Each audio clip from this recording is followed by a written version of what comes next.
Tripoli, désormais la cible de tirs de roquettes.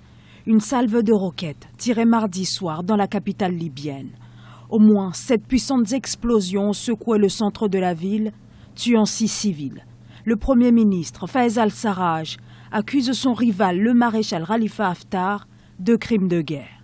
Une guerre, on doit savoir la terminer aussi.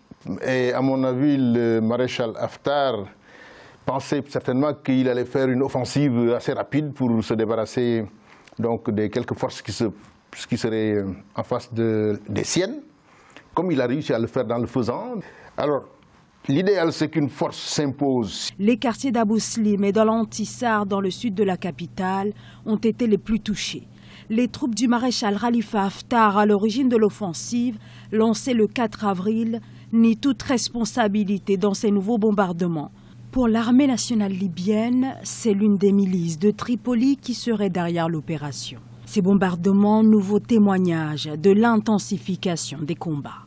La situation est très mauvaise parce qu'il y a beaucoup de combats dans le sud de la capitale, dans les quartiers d'Ain Zara, au niveau de la route d'Al-Matar, au niveau d'Al-Rabi.